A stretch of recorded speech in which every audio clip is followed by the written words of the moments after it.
ఓం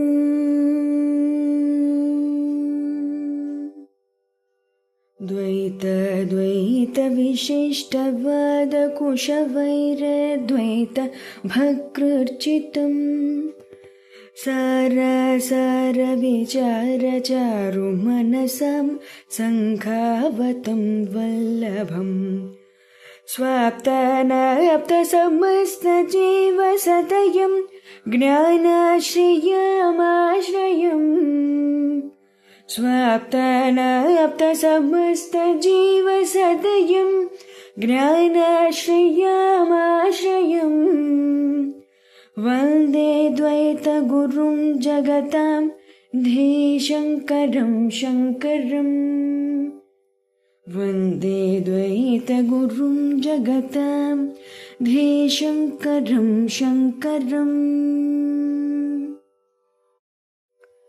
श्रुतिस्मृतिपुराणानाम् आलयं करुणालयं श्रुतिस्मृतिपुराणानाम् आलयं करुणालयं नमामि भगवत्पादशङ्करं नमामि भगवत्पादशङ्करं लोकशङ्करं లోకశంకరం.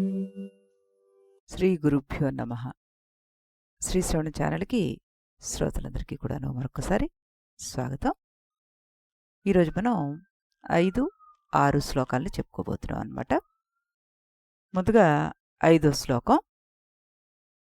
ఇతః కోన్వస్తి మూఢాత్మా యస్తు స్వార్థే ప్రమాద్యతి దుర్లభం మానుషం దేహం ప్రాప్య తత్రాపి పౌరుషం. అనురాధ పాడిన ఈ శ్లోకానికి మనం ప్రతిపదార్థ తాత్పర్యాలను తెలుసుకుందాం.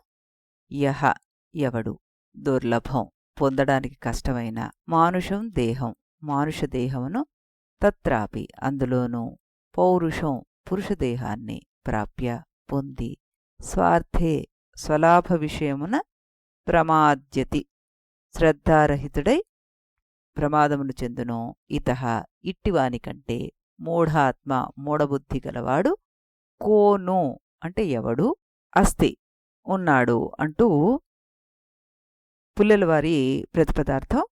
దీని భావం ఏమిటొస్తుంది మనకి? దుర్లభమైన మానవ శరీరాన్ని పొందిన తర్వాత కూడా తన అసలు ప్రయోజనం అయిన ఆత్మజ్ఞానాన్ని నిర్లక్ష్యం చేసేవాడి కంటే ఇంకెవడు మూర్ఖుడు ఉండగలడు అంటున్నారు భగవత్పాదుల వారు ఈ శ్లోకం ద్వారా.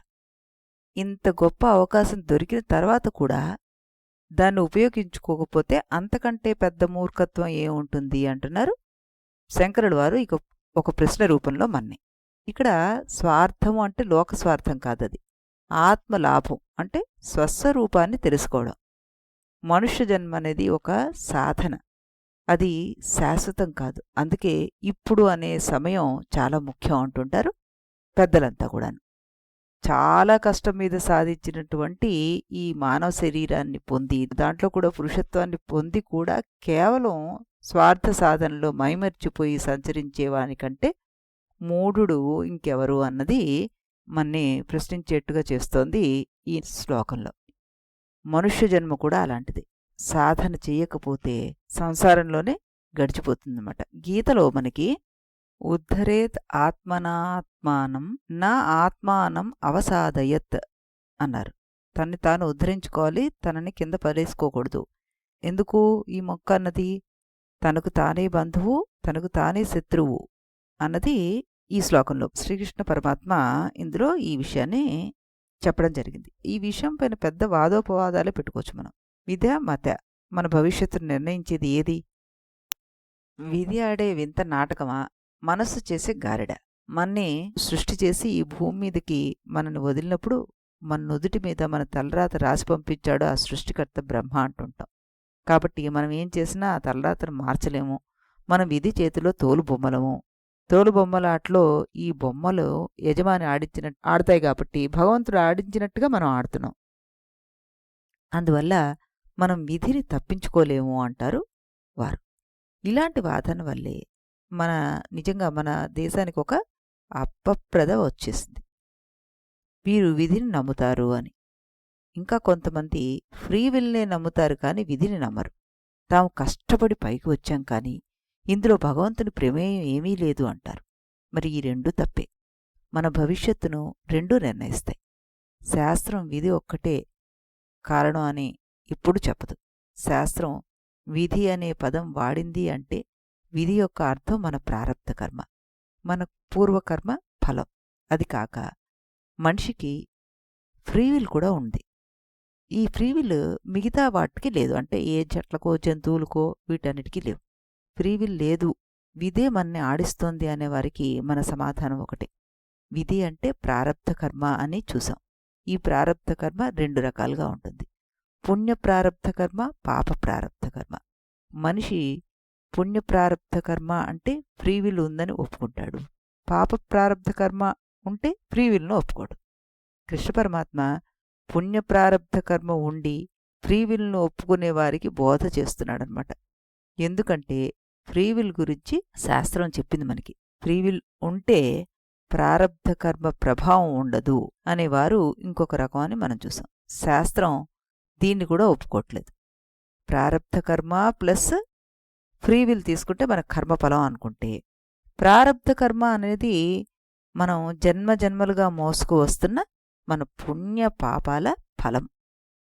దీంతో మనకి ఈ జన్మలో ఇచ్చిన ఈ ఫ్రీవిల్ అంటే ఈ బుద్ధిని, మన బుద్ధిని ఉపయోగించి మనం ఇష్టపూర్వకంగా ఎన్నుకునే కర్మ అంటే విధి ప్లస్ మతి, అదేమవుతుంది? మన గతి అవుతుంది, మన గమ్యం అవుతుంది. విధి మతి కలిసి మన గతిని, మన దారిని నిర్ణయిస్తున్నాయి ఇక్కడ.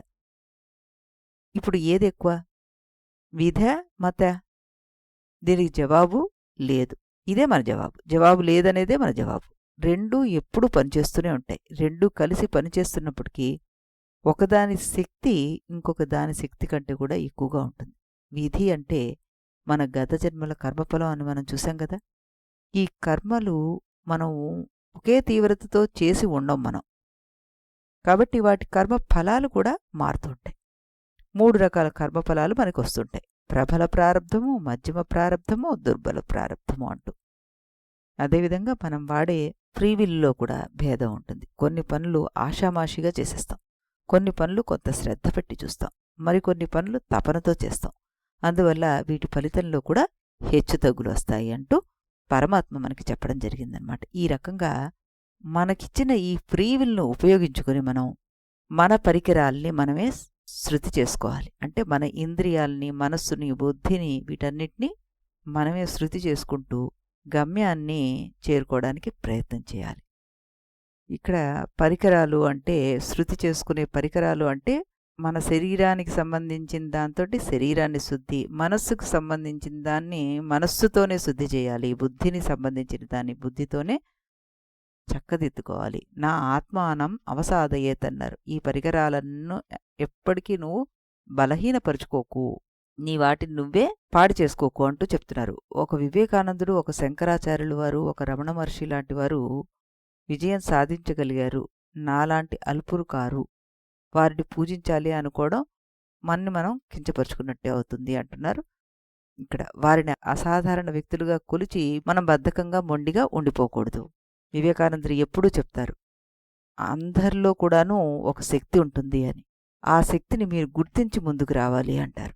వాళ్ళు కాబట్టి సాధించగలిగారు, మనం సాధించలేకపోతున్నాం అంటూ ఆత్మనూన్యతాభావానికి గురి కాకూడదు. మనమే ఉద్ధరించుకునే ప్రయత్నం చేయాలి అన్నది చక్కటి శ్లోకాన్ని మనం ఇప్పుడు విని అర్థం చేసుకున్నాం. ఇప్పుడు మనం 6వ శ్లోకాన్ని కూడాను వినేద్దాం. పఠంతు శాస్త్రాణి యజంతు దేవాన్ కుర్వంతు కర్మాణి భజంతు దేవతాః ఆత్మైక్యబోధేన వినా విముక్తిః న సిద్ధ్యతి బ్రహ్మ శతాంతరేపి.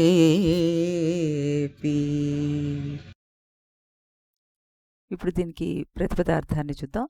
శాస్త్రాణి, శాస్త్రములను పఠంతు, పఠింతురుగాక, దేవాన్, ఇంద్రాది దేవతలను యజంతు యజ్ఞముల చేత సేవింతురుగాక. కర్మాణి కర్మలను కుర్వంతు చేయుదురుగాక. దేవతాహ దేవతలను భజంతు ఉపాసింతురుగాక. ఆత్మైక్యబోధేన వినా ఆత్మైక్య జ్ఞానం లేకుండా బ్రహ్మశతాంతరేపి 100 బ్రహ్మాంతరాలలో కూడా విముక్తి ముక్తి నా సిద్ధ్యతి సిద్ధించదు అంటున్నారు. గంభీరమైన శ్లోకం ఇది. మరి తాత్పర్యం తెలుసుకుందాం. అనేక శాస్త్రాలు చదివి వాటిని వ్యాఖ్యానిస్తే వ్యాఖ్యానించవచ్చుగాక, అనేక మంది దేవతలకు సంబంధించిన యాగాలు చేయవచ్చునుగాక, అనేక శుభకర్మలను చేస్తే చేయవచ్చు కూడా కాక, అనేక మంది దేవతలను కూడా పూజించవచ్చు. ఎన్ని చేసినప్పటికీ జీవాత్మ పరమాత్మల ఏకత్వాన్ని గురించిన జ్ఞానం అంటే జీవుడే బ్రహ్మ అనే అద్వైత జ్ఞానం కలిగితేనే తప్ప ఎన్ని బ్రహ్మకల్పాలు గడిచిపోయినా కూడాను మనకి మోక్షం లభించదు. జీవో బ్రహ్మైవ నా అపరహ అనే అద్వైత భావన చాలా అవసరం అంటోంది ఈ శ్లోకం మనకి. ఎన్ని వేదాల్ని చదివినా యజ్ఞాలు చేసినా దేవతలను ఆరాధించినా ఆత్మతత్వాన్ని గ్రహించకుండా ఉంటే ముక్తి లభించదు. ఎన్ని జన్మలైనా ఎన్ని బ్రహ్మకల్పాలు అయిపోయినా కూడాను ముక్తి రాదు అంటూ చెప్తున్నాడు. ఇక్కడ ఒక బ్రహ్మ శతాంతరం అంటే ఎంతకాలం?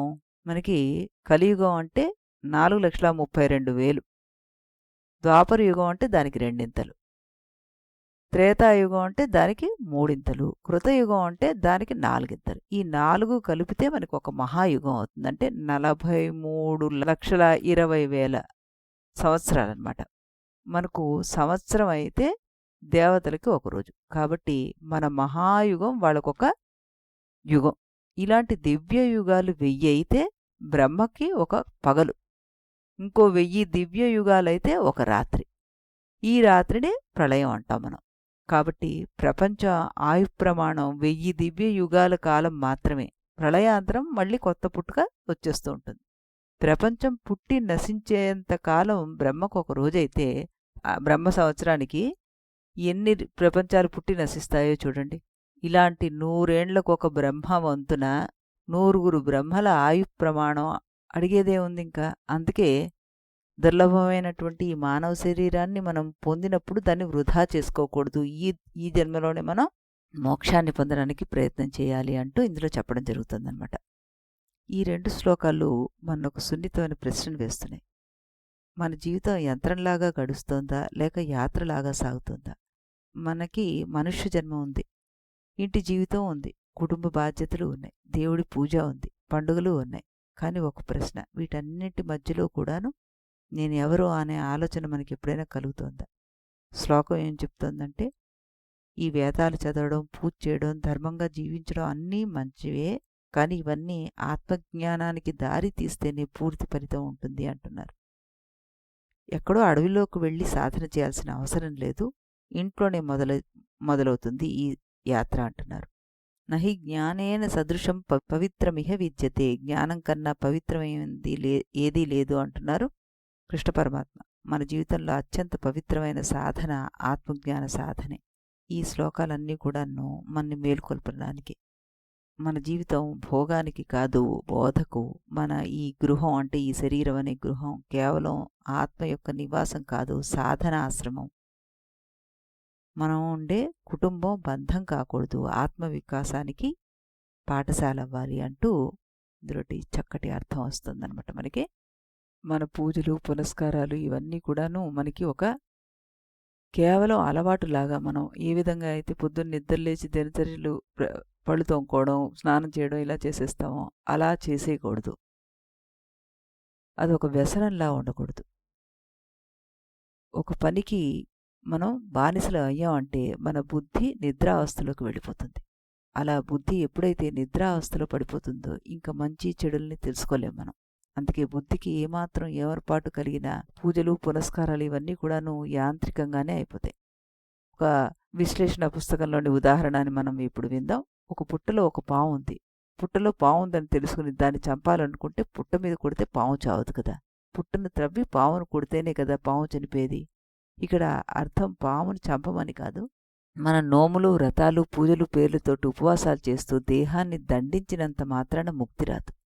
మన మనస్సులో ఉన్న కుళ్ళు కుతంత్రాలు మోసాలు కల్మషాలు బయటికి తీసి జ్ఞానం అనే కర్రతోటి బలమైన దెబ్బ వేసినట్లయితే అప్పుడు మన మనస్సు సన్మార్గంలో ప్రయాణం చేసి ఊరి మూర్ఖుడా ఆత్మ యొక్క స్వరూపాన్ని తెలుసుకో, ఆత్మ వేరు నువ్వు వేరు అని కాకుండా ఆత్మతత్వాన్ని అర్థం చేసుకో అని చెప్పారు ఇక్కడ శంకరుల వారు అంటూ చక్కటి విశ్లేషణ ఇచ్చారు. రేపు ఇదే సమయానికి ఇదే ఛానల్లో మరో 2 శ్లోకాలతోటి కలుద్దాం. పావని పాటతోటి స్వస్తి చెప్పుకుందాం. इति गुरुवाक्यम्